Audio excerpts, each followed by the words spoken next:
Good afternoon, Philippines! Welcome to your regular afternoon news. I am Mariel Molina, bringing you truth and transparency. And this is PNews, providing news for all and your voice for justice and truth. With houses severely destructed and livelihoods affected due to extreme rains and severe floodings brought about by 4 consecutive typhoons in the Philippines, citizens argue that climate change is part of the biggest reason for this. However, with the government cutting calamity funds, many argue that damages would have been minimized if the government prioritized climate response. With that, citizens continue to call for climate justice and demand for a better climate response from the government. To hear more about the government's response towards climate change, let us have it from Mr. Edgar Roberto. If there's anything certain that's going to happen to this world, it's climate change. Now, climate change is also known as the increasing temperature of Earth's atmosphere and caused by the emissions of greenhouse gases, which results in the growing frequency of extreme weather conditions. And due to our country's geographic location, natural disasters such as typhoons, flash floods, and other calamities will increasingly intensify if climate change is not to be acted upon immediately.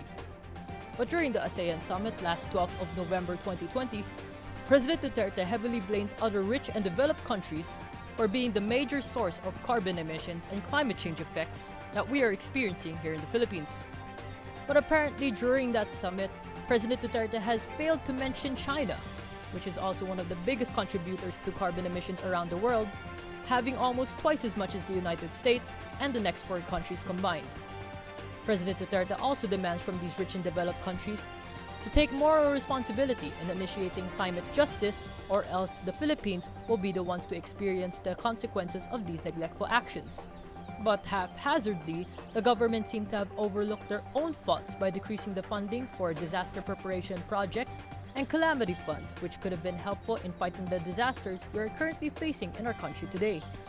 One of these projects, named Project NOAA, which stands for the Nationwide Operational Assessment of Hazards, was launched by the Department of Science and Technology beginning 2012, in response to the country's need for comprehensive disaster management and mitigation measures. But by 2017, it was defunded by the government under the administration of President Duterte due to the lack of funding of the government despite the importance of this project to the safety of all Filipinos. In addition, the calamity funds are the allocation used to provide the necessary resources for the National Risk Reduction and Management Council from the Annual General Appropriations Act declared by the Congress. But according to the 2020 budget deliberations last year, this budget for the MDRRMC was reduced from 20 billion to only 16 billion, with 4 billion being cut from the President's initial proposal of 20 billion. Both Project NOAA and the calamity funds went viral on Twitter due to the reactions of netizens over the lack of accountability they see in our government. With the Philippines being ranked as second to the most vulnerable countries to the effects of climate change, what are we going to do now? Once again, my name is Edgar Danzo P. Roberto, bringing you truth and transparency, and this is PNews.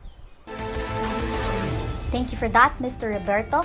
Moving on, Greenpeace, an environmental organization from the Philippines, urged the government to hold corporations accountable for climate impacts. Ms. Jasmine Glory has the news.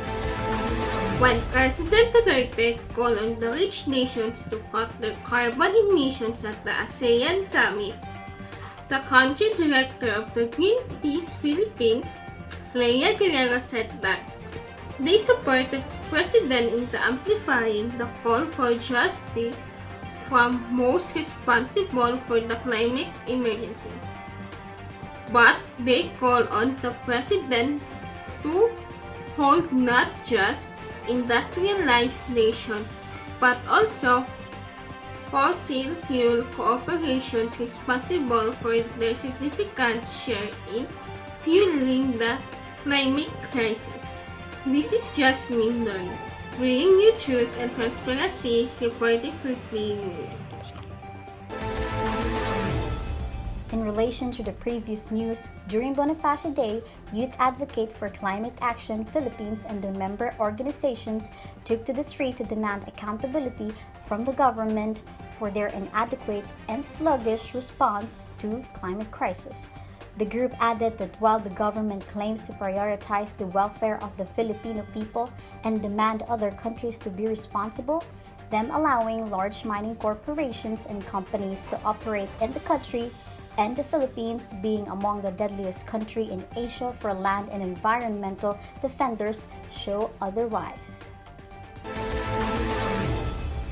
From this, we can say that climate change may be one of the biggest reasons as to why we experience more extreme weather events, but at the end of the day, holding those responsible for fueling and enabling climate change is wanting to practice our power as citizens of a democratic country. While Duterte's government has acknowledged climate threats to the country, the question still remains whether they are doing enough or neglecting their role as leaders of this country. It is the right of the people to demand for accountability and speak out against injustices, especially if it concerns not just our right, but our planet. And that marks the end of today's news. Again, I am Mariel Molina, bringing you truth and transparency. And this has been PNews, providing news for all and your voice for justice and truth.